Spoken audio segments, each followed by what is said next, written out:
These 6 books are gonna change your reality once you stop reading them, but actually studying them. There's a major difference between reading books, just reading them, and studying them, actually applying what these books are telling you to do. Because trust me, all of these books, they have so many practical steps that you need to take, and you have to put the action, because this book by itself is not going to take the action for you. So you have to take action. So the first book ever that I read about finance was Rich Dad, Poor Dad. And this book literally taught me everything, because I had zero clue what assets were or liabilities or how to make money in general. And this book really made me understand how to make money. How can I create my own assets and really understand the difference between an asset and a liability. This was really the most important thing that I learned so far from this book. And it's actually a tiny book, but a really useful one. And one more thing that this book taught me is to not count on the school system, because what they teach us at school is bullshit. They teach you, yeah, go study, go graduate, do XYZ. But what they actually do is that they planted this seed into our mind by going to school and then, graduating and then getting a job. It's planted in our minds in order to create perfect employees. I don't know how about you, but I don't want to be a perfect employee. I want to be a leader. I want to be a business owner. So if I would start again to get into entrepreneurship, I'll read this book once again.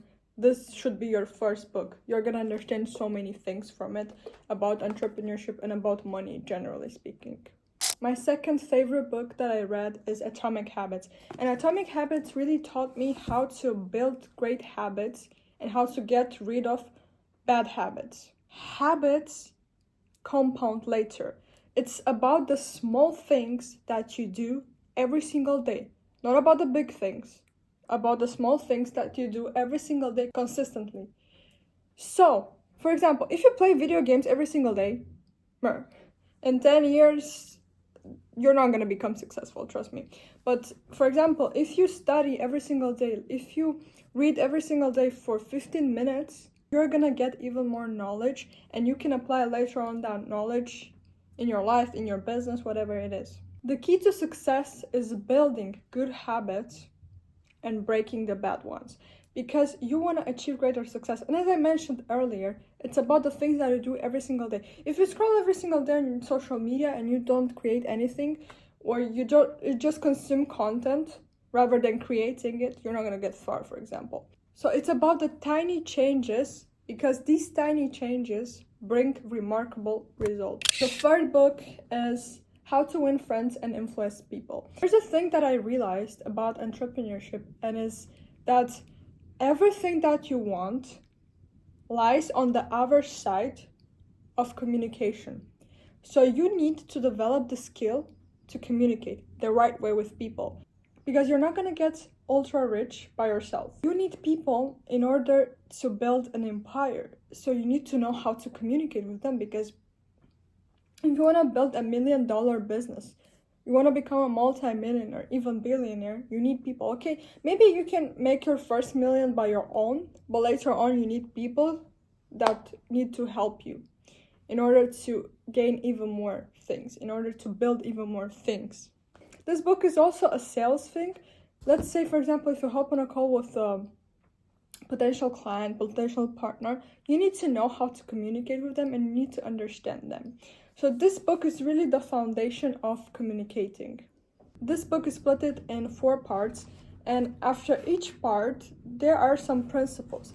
And you can just come back after reading this book and reread these principles once again, so that you remember them word by word. The 4th book, oh my god, this really changed my reality, changed everything. Everything comes from the mind, the way you think, the thoughts that you have every single day. These things, bro, they shape your reality. You might have a lot of limiting beliefs that come from your childhood, or traumas that you have experienced, past experiences that you had throughout your life. And these limiting beliefs are gonna impact your reality. So if you think, for example, that you are broke, You are broke. Your reality is going to become like that because you think that you're broke. Or you might not even know that your subconscious mind has a limiting belief that you are broke. And then you start to wonder, why am I broke? Because simply, you gotta reprogram your subconscious mind. I'll give you an example from this book, and that is exactly, your conscious mind is the captain and the master of ship. Your body, your environment, and all your affairs. Your subconscious mind takes the orders you give it based upon what your conscious mind believes and accepts as true. And the subconscious mind does not even question the orders or the basis on which they are given. It just does it, bro. Your conscious mind is allowing all of these limiting beliefs to sink into your subconscious. And what the subconscious mind does is that it just takes action. Like, okay, you have the limiting belief that you're broke. Your subconscious mind takes that as reality and it starts to create the reality. The fifth book is Ego is the Enemy by Ryan Holiday. This book really made me realize that ego really leads to failure. And it's very, very fatal to success.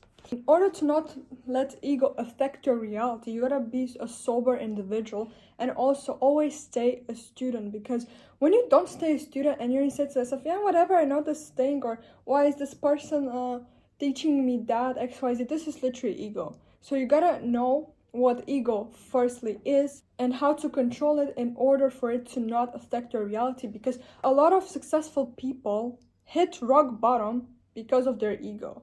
They lost businesses or they lost clients simply because of their big ego. And the last book is the Bible. I don't care what religion you have, read any holy book. God speaks to you through these books. God is teaching you how to live a happy life, how to achieve riches, how to be hardworking and all of that stuff, because God doesn't love lazy people. He doesn't. And especially, bro, when I don't feel well, I just read Proverbs. To be honest, Proverbs is my favorite book from the Bible. And yeah, bro, just read the Bible every single morning for even 5 minutes. Every single morning, read the Bible. I cannot even explain in words the amount of peace this book gives me when I read it. Because it talks about everything. It talks about marriage. It talks about how to love God, what God did for us, and how we need to serve him. Everything God related. Like, build a relationship with God, because without him, you are nothing. You're not gonna build empires without God. You are not gonna be successful without God. When I don't read the Bible or when I don't pray, bro, my reality is such a mess, such a chaos. And really develop that strong relationship with God, that faith, that trust, because it is gonna help you, my friend. It is gonna help you in everything, in business, in life, in marriage, in everything. Because in this book is literally the oldest book on earth, the first book actually, the oldest book on earth, which has a lot of gems, and which is telling you how to live your life. Because some people have this limiting belief that God doesn't want you to be successful, but that is just bullshit.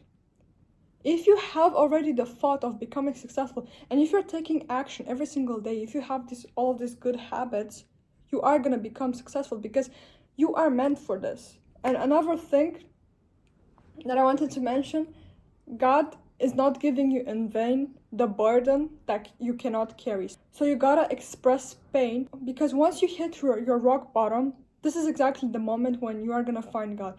Trust me, I always grew up in the church. Like, my mom always used to take me to the church.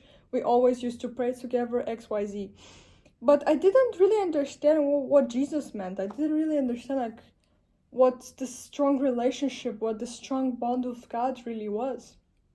Until I hit my rock bottom and I really understood that without God, I am nothing.